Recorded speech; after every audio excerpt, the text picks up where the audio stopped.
isso estão erradas. Aí nós conversamos bastante. Então, para vocês perceberem que às vezes a pessoa, quando tem sensibilidade ao contexto, essa facilidade de fazer leitura do ambiente, depende para que você usa isso. E vai depender do quê? Do teu estado emocional.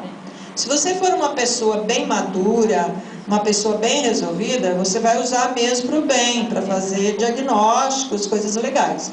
Agora, se você não estiver muito bem emocionalmente, com crenças bacanas, você pode usar isso mesmo para usar uma outra área que eu vou falar daqui a pouquinho, de forma inadequada, e isso vai distorcer a tua visão da realidade. Faz sentido? Então tá. Então, quando a gente está falando, vocês estão vendo que para eu ter isso daí, eu preciso ter um racional, não é? E um emocional equilibrados, conversando entre si, trabalhando com fatos e dados, com uma realidade, para que eu possa, e com crenças não disfuncionais, porque senão eu posso distorcer mesmo. Se eu estiver num estado de defesa, defensivo, provavelmente só o estado da defesa já é porque eu me sinto ameaçada no ambiente. Isso já está me tirando do equilíbrio. Com certeza tudo isso aqui vai ficar nos excessos ou nas faltas. Tá? Tudo bem? Por exemplo, uma pessoa que está com medo de perder o emprego, ou está achando que seu gestor não gosta dele, está perseguindo, como é que ele vai fazer essa sensibilidade ao contexto? Ele vai ver coisa boa ou coisa ruim? Só coisa ruim, só coisa ruim. Então é isso que a gente precisa entender, para não achar que isso é equilíbrio emocional. Não é. E por último, atenção, que é o foco, que é focar, é o teu poder de concentração para que você atinja resultados, para que você possa, inclusive, ter essas outras dimensões bem desenvolvidas dentro de você. A gente consegue isso tendo o foco, a área do cérebro saudável, que eu vou falar já já, que tem essa possibilidade, esse equilíbrio para ter um olhar, né, para a situação, para mim e para o outro, para o meio, de forma que eu consiga ter uma reação emocional bem planejada, vamos dizer, organizada e no equilíbrio. Tudo bem, gente? Então, vocês estão vendo que um depende do outro. Alguém tem alguma pergunta aqui? Gostaria de... Se tiver alguma coceirinha no pensamento, fala, eu quero perguntar, que hora que ela vai parar de falar? Eu posso até responder uma pergunta aqui para seguir em frente. Tudo junto, misturado, um pouco, como é que a gente faz? Porque nas suas falas dá vontade de se posicionar muito bem perante as situações que a gente passa. Só que assim, um pouco de tudo, como é que é, onde alguns pontos eu me vejo um pouco mais, outros passo bem batido. Olha, isso que você está falando é isso mesmo, faz sentido. Eu vou dar um exemplo meu. Eu fiz a minha avaliação aí e eu vi que eu tinha às vezes alguns problemas de atenção. Eu já acabei de falar um dos meus gaps, dos pontos fracos. Eu sou meio distraída, às vezes eu acabo fazendo coisas, bobagem assim, né? Eu caio, falo alguma coisa que não tem nada a ver. Acontece comigo isso. Olha, eu sou bem aberta para dizer. Já reconheci em mim, isso já é maravilhoso, não é? Então, quando eu fiz minha avaliação, eu vi que eu tinha um gap aqui na atenção, que é o meu maior gap. E aí eu falei, nossa, aonde que isso pode me prejudicar e que de vez em quando me prejudica? Às vezes, um pouquinho aqui, eu acabo exagerando, às vezes um pouquinho na minha introdução no meio, em alguns casos, às vezes, não é sempre isso, tá?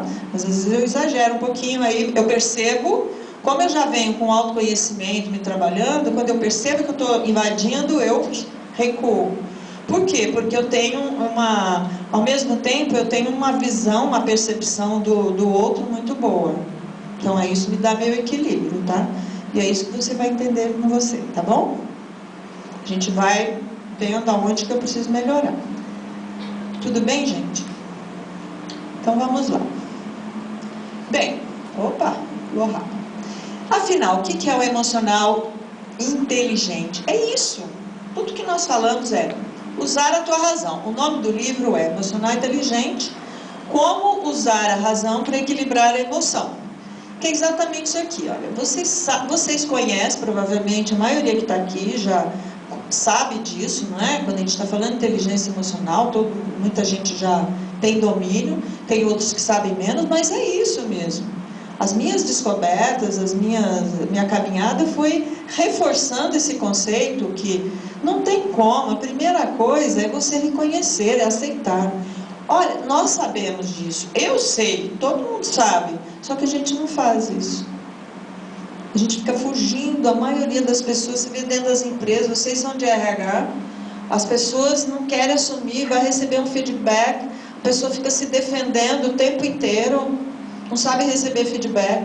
Hoje na crise, eu tenho ouvido muitas reclamações de gestores que estão perdendo equilíbrio, porque estão se sentindo também amedrontados e sentindo ameaçados, inseguros, e daí está tratando mal a equipe. Sabe, isso está acontecendo em geral, gente. Tem muita empresa que está passando por isso e os líderes não estão conseguindo segurar isso. E aí você pergunta, você sabe que você tem que reconhecer a tua emoção? Sei. E por que não faz? Não faz porque a gente vai ver já, porque aqui muitas vezes a gente não faz, porque a gente tem hábitos. Nós temos dentro de nós crenças que nos levam a pegar o nosso piloto automático e reagir, agir naquilo que a gente já está acostumado, que nós aprendemos. E aí o autoconhecimento pode ser prejudicado, né? Então vamos lá, reconhecer a emoção, ela existe. Entender por que ela está ali, o que está acontecendo comigo. Avaliar a emoção e escolher o melhor a fazer. Em síntese, ter um emocional inteligente é isso. Vocês estão vendo lá um cérebro, né? Vocês estão vendo ali duas estruturas neurais que estão sendo destacadas. Essa daqui, esse pontinho vermelho. Bom, deixa eu fazer uma geral assim, muito rápida do cérebro. E falando daquela teoria do trino, não sei se alguém conhece aqui, que é o trino. Então, são 3 áreas, o cérebro ele pode ser dividido em 3 áreas. A área do reptiliano, que fica aqui nessa região, que é a área responsável pelos nossos impulsos, nossas estratégias de sobrevivência, que determina aquele sistema de alarme que manda a gente atacar ou fugir, está dentro dessa área do cérebro. Aí a gente tem essa área aqui também, que chama sistema límbico, que vem abraçando quase que esse reptiliano, o sistema límbico, que é o nosso cérebro emocional, onde responsável pelas nossas emoções. Então vocês estão vendo aí que sistema límbico e reptiliano, eles trabalham muito juntos, não é? Um sentindo e detonando o gatilho da emoção, e o outro definindo a reação que você vai ter, intensidade de reação para você se defender na vida, não é? E aqui, por último, que é a parte mais externa do nosso cérebro, que é a área mais consciente, que é ao lado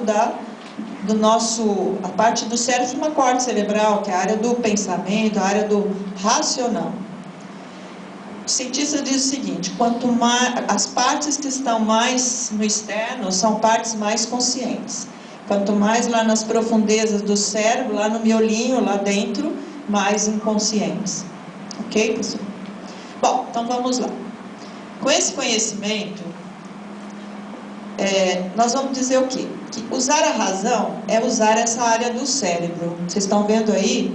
Que é uma área que tem no córtex cerebral, no lobo frontal, que chama pré-frontal. É pré-frontal, porque fica aqui na frente, atrás do globo ocular.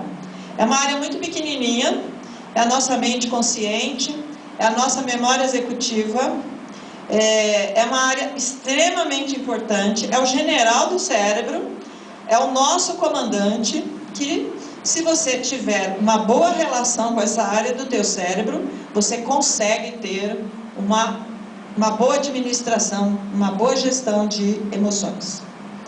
Tá certo? Então, ele se chama pré-frontal. O pré-frontal, ele é a nossa área do nosso cérebro, onde a gente reconhece a emoção. Diz assim: eu estou pensando sobre esta emoção que foi está sendo estimulado, que está estimulando a amígdala. A amígdala é a estrutura cerebral, que é o nosso radar, que vai fazendo aquela pesquisa, aquele mapeamento, não é? Da situação e vai acionando as defesas. Então, a amígdala é a área, é uma estrutura do sistema límbico, que, junto com outros, vão formar nosso cérebro emocional. Então, toda vez que nós sentimos medo, essa amígdala é acionada. E a danada da amígdala, quando ela é acionada, ela puxa toda a energia do cérebro para definir mecanismos de proteção para você se defender na vida contra o perigo que está presente. Tá certo? E aí eu pergunto, hein, como é que fica o racional, que é o pré-frontal? Ele é totalmente esquecido. É isso que o Daniel Goleman chama, quando a gente não consegue ter esse diálogo entre essas duas áreas, que ele chama de sequestro da amígdala. Vocês já ouviram falar esse termo? Já? Não? Não? Então, chama sequestro da amígdala. A amígdala sequestra a pessoa e sequestra todo o cérebro. E o seu racional não consegue. Quando a pessoa pira, surta, mata alguém, inclusive já teve júris que defenderam o réu usando isso como argumento principal, que ele foi sequestrado pela amígdala e aí ele matou passionalmente o outro, a outra, e ele não tinha responsabilidade, porque não foi planejado pelo pré-frontal. Ou seja, o pré-frontal é a área que é o juiz do cérebro. Ele faz julgamentos morais, é aqui que diz assim, isso é certo, isso é errado, ele decide, ele planeja. Quando a gente começa a planejar, por exemplo, você fala assim, bom, agora eu vou falar sobre isso, meu roteiro é assim, assim, assim. Eu estava sentada ali ouvindo a Fabiola, e eu pensei assim, nossa, que interessante, eu vou fazer um vínculo com o que eles estão falando aí da faculdade. E aí eu comecei a criar um roteirinho na minha mente. Vocês não fazem isso? Não é? Quando você vai sair de manhã, você fala assim, bom, hoje o que eu vou fazer? Vou fazer isso. O que você está fazendo? Você está trazendo teu pré-frontal, a sua mente consciente, os passos que você vai ter, e isso organiza teu dia, organiza tua mente. É muito legal fazer isso. Então, essa área é a área, ela tem uma memória muito curta, porque ela é um espaço muito pequeno e gasta muita energia. Portanto, dizem os neurocientistas que aí cabem somente 7 informações. Tá certo? Deve ser resultado de pesquisa, né? E o pior é que a gente tenta colocar 20, 15, e aí as informações vão caindo do cérebro, a gente esquece, de repente leva aquele susto. Vocês já viram muitos casos, né, de pais que esquecem criança dentro do carro e morrem. Por quê? Porque saiu do piloto automático. Não é um hábito. O hábito, quando a gente tem um hábito, nosso comportamento, ele sai do inconsciente, ele sai automaticamente. Ele não passa pelo pré-frontal e fala, deixa eu planejar. Por quê? Porque é um hábito, é um aprendizado que eu tive, que foi para uma área do cérebro que está lá no lobo temporal aqui, que chama gânglio basal, que são os nossos hábitos. Está tudo lá guardadinho. Quando a gente precisa aí para tomar uma decisão rápida, a gente vai lá e automaticamente já sai a resposta. Então, vocês estão vendo que muitas vezes eu não vou usar meu pré-frontal inutilmente. É bom ter hábito. O problema é quando a gente tem muito hábito ruim, né? E aí que precisa processar essas mudanças. E nessa hora eu vou precisar de um pré-frontal sadio, não ocupado com estresse, com muita insegurança, muito pensamento negativo, para que eu possa fazer esse autoconhecimento. Não sei se eu estou sendo clara, fazendo essa ligação toda aí. Bom, vamos em frente então. Então, para que eu possa ter um realmente emocional inteligente, eu vou usar bastante esse pré-frontal. Para regular nossas emoções. Lembra que ela tem 3 segundos quando o estímulo, o gatilho vem, a gente ainda consegue usar o pré-frontal naquelas dimensões, que é a intuição social, lembra? Eu olhar análise de contexto, eu olho pelo meu pré-frontal, percebo, não só pelo pré-frontal, é claro que eu vou fazer essa leitura pesquisando dentro do meu cérebro, lá nas memórias afetivas, o que aquela situação representa para mim, isso que é o aprendizado, né? Então eu me baseio sempre em todas as outras estruturas, não só o pré-frontal, mas ele é o capitão da turma, para poder fazer um emocional ficar inteligente. Ele usa o tal do freio emocional, que é aquilo que nós já falamos, tá? Nessa palestra, uma pessoa perguntou: mas eu estou no meio de uma reunião, uma pessoa me agride, será que eu vou conseguir usar esse freio tal de emocional? O que vocês acham? Dá para usar? Quem consegue usar aqui, gente? O freio emocional e sai na situação bem... Como é que você faz? Qual é o seu nome? Adriano. Como é que é a tua experiência nessa situação, Adriano? Você sente que você usa o pré-frontal legal? Eu tento observar a situação com uma perspectiva de terceiro. Boa. Isso me ajuda a organizar o meu emocional nesse momento. Perfeito. É uma técnica, inclusive está no meu livro, é chamada distanciamento emocional. Ela é muito conhecida, né? A gente se distancia como se não tivesse acontecendo com a gente. E é uma técnica também muito utilizada nos saques das empresas, né? Quando eu treino saque, eu falo sobre isso. Porque senão ele vai ficar maluco, a pessoa vai ficar doida, né? Se ela não fizer um distanciamento emocional. Ou seja, eu saio do jogo e fico... E essa é uma habilidade do pré-frontal, gente. Sabe, essa coisa de eu sair e observar, eu sou um observador do meu próprio pensamento, do meu próprio emocional. Só nós, seres humanos, que temos essa competência, essa capacidade de ser o terceiro na história, de ser o mediador do conflito de nós mesmos. Isso é feito através do pré-frontal, ele tem essa capacidade de analisar pró e contra, custo-benefício, tudo feito por aqui. Então, resolve problemas. Então, vocês veem a importância dessa área? E ela é pequenininha, hein? É uma das menores áreas que tem no cérebro. Agora, muitas vezes, a gente acha que emoção é uma coisa ruim, mas não é. A emoção negativa, ela tem uma função bacana, muito boa, que é proteger a gente. Por exemplo, eu estou sentada ali, você fala assim, nossa, ela é segura, não é segura, sabe? Então, claro, todo mundo que fala em público, na hora que vai falar, ela fica com aquele medinho é excelente, para poder dar o melhor de si. Outro dia eu vi uma entrevista da Bibi, não sei se vocês viram, com o Roberto Dávila, e ele perguntou, ela tem quase 100 anos, né?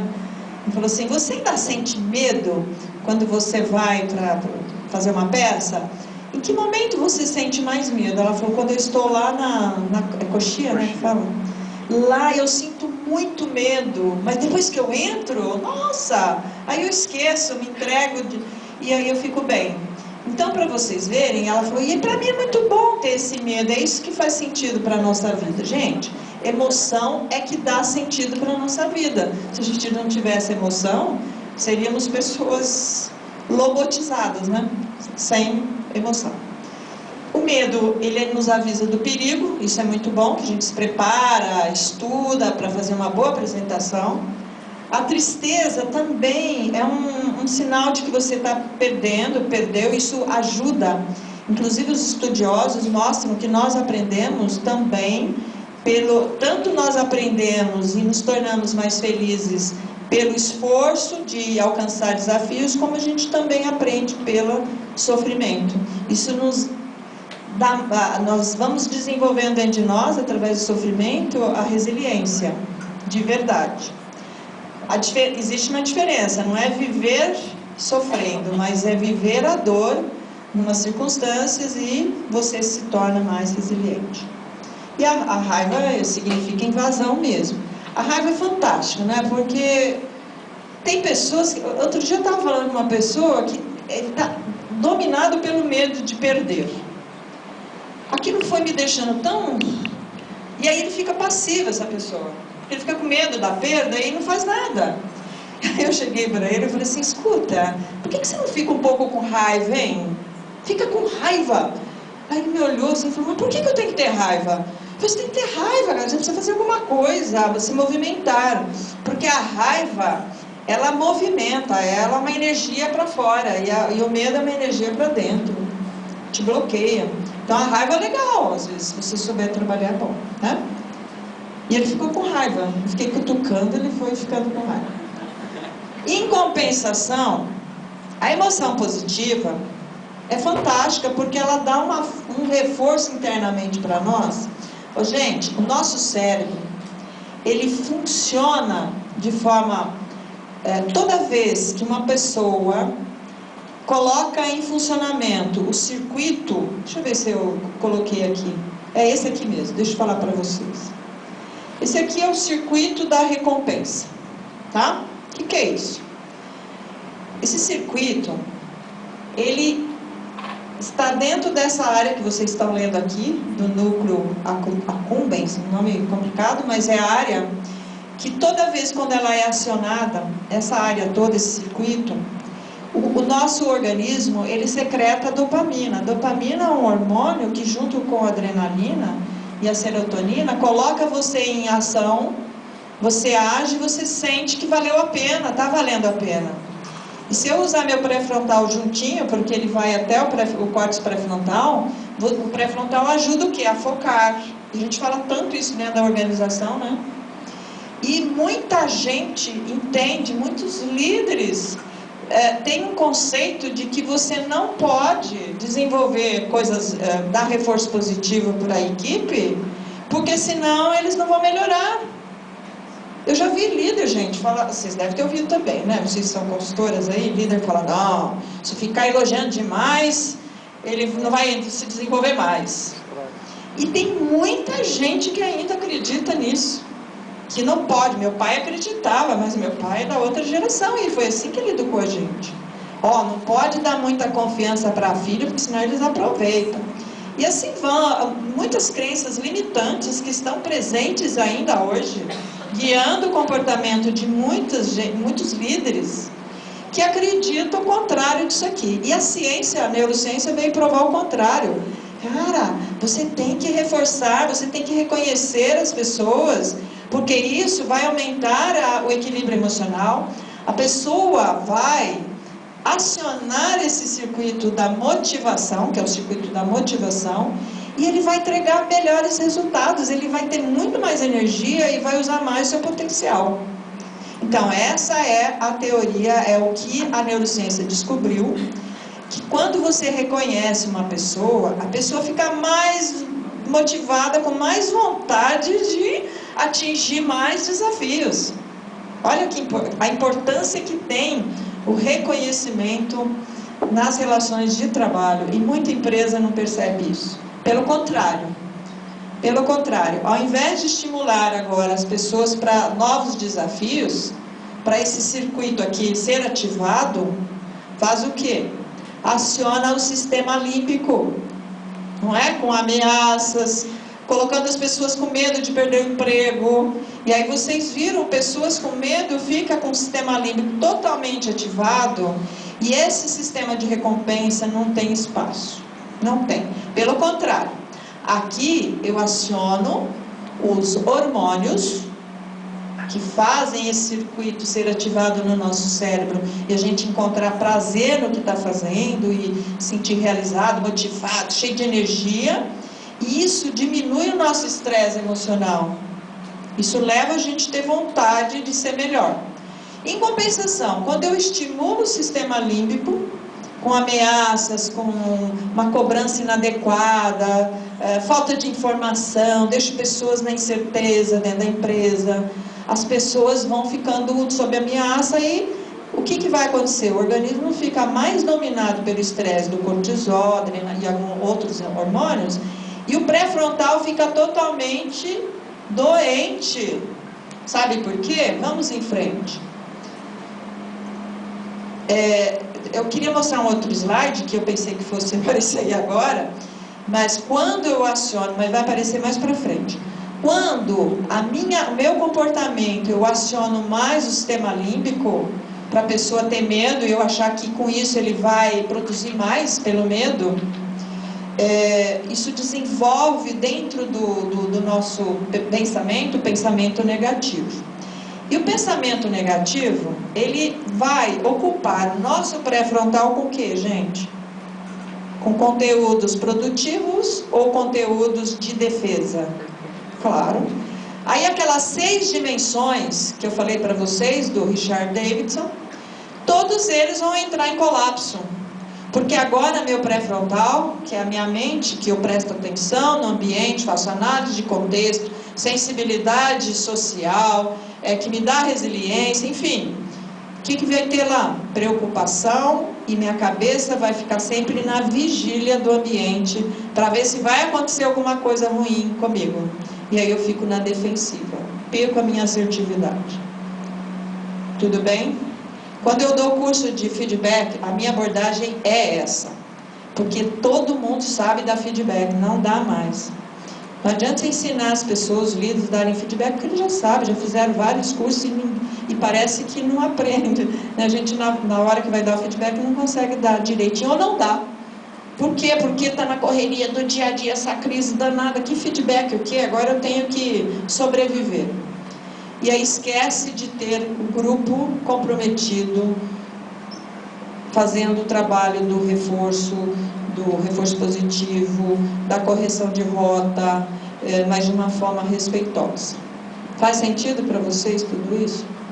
Muito bem. E com isso, esse líder enche o pré-frontal do time só de mecanismo de defesa, cheio de pensamentos ruins. Posso perguntar uma coisa? Pode.